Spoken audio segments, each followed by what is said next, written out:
UPSC prelims capsule में आज का हमारा विषय है राज्यसभा एवं लोकसभा। हम इन दोनों के बीच की तुलना करेंगे और इनके बारे में बेहतर तरीके से जानेंगे फैक्चुअली और कंसेप्चुअली।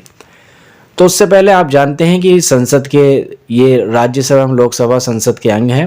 तो संसद के मुख्यतः 3 अंग होते हैं, यानी कि 3 अंगों से बनकर संसद बनी होती है, जिसमें शामिल है राज्यसभा, लोकसभा एवं राष्ट्रपति।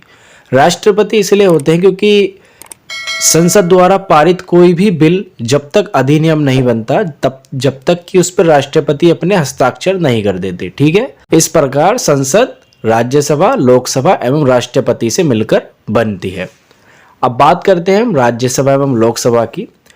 तो राज्यसभा जो है हम जानते हैं राज्य का प्रतिनिधित्व करती है और लोकसभा आम जनता का प्रतिनिधित्व करती है संसद में। तो राज्यसभा संसद का उच्च सदन है, इसे द्वितीय सदन भी कहते हैं और इसे वरिष्ठ सदन भी कहा जाता है। लोकसभा संसद का निम्न सदन है और प्रथम सदन है और इसे लोकप्रिय सदन भी कहा जाता है। राज्यसभा के सदस्यों की अधिकतम संख्या 250 है, परंतु वर्तमान में सदस्यों की संख्या 245 है। लोकसभा में अधिकतम सदस्यों की संख्या है 552, परंतु वर्तमान में सदस्यों की संख्या 545 है।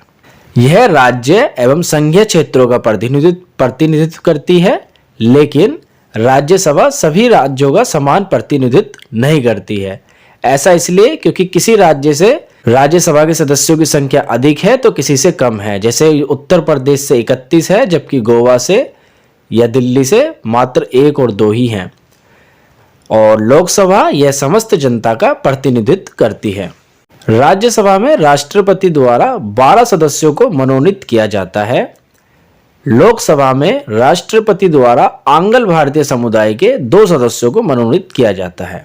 राज्यसभा एक स्थायी सदन है जिसका विघटन नहीं किया जा सकता। इसके सदस्यों का कार्यकाल 6 वर्षों का होता है। साथ ही साथ प्रत्येक 2 वर्ष बाद 1/3 सदस्य अवकाश ग्रहण कर लेते हैं और उतने ही नवनिर्वाचित भी हो जाते हैं। बात करें लोकसभा की, तो लोकसभा स्थायी सदन नहीं है तथा इसका कार्यकाल 5 वर्षों का होता है।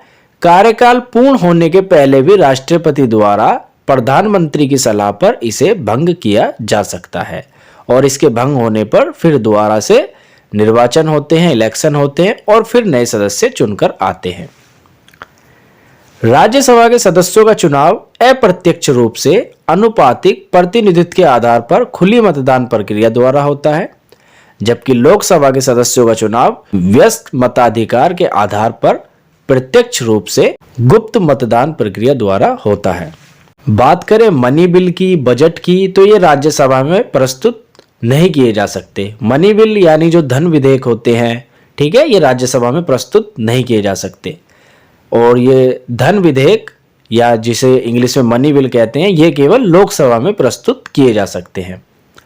मंत्रिपरिषद जो होती है वो राज्यसभा के प्रति उत्तरदायी नहीं होती है। मंत्रिपरिषद केवल लोकसभा के प्रति उत्तरदायी होती है।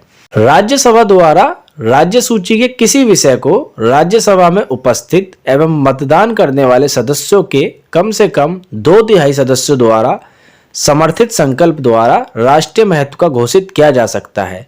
यानी राज्य सूची के किसी विषय पर राज्यसभा यदि 2/3 मतदान करके संकल्प पारित कर दे तो उस पर फिर संसद भी अधिनियम बना सकती है, चाहे वह राज्य सूची का ही विषय क्यों ना हो।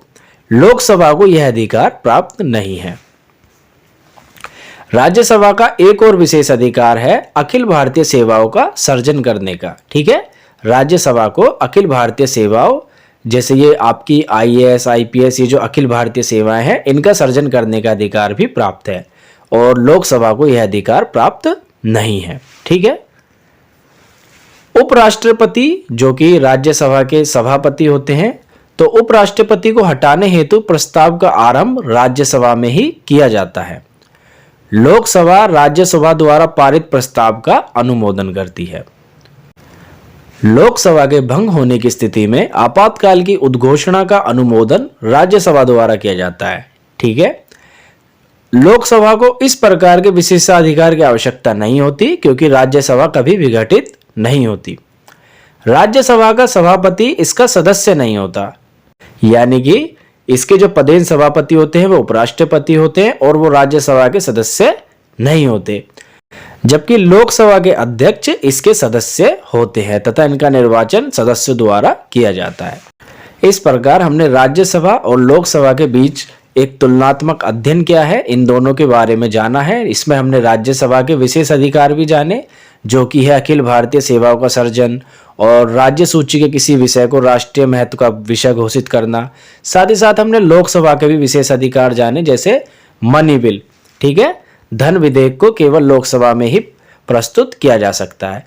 इस प्रकार आज हमने इनका तुलनात्मक अध्ययन किया और इनके बारे में जाना। आपको ये वीडियो कैसी लगी कमेंट कर जरूर बताएं।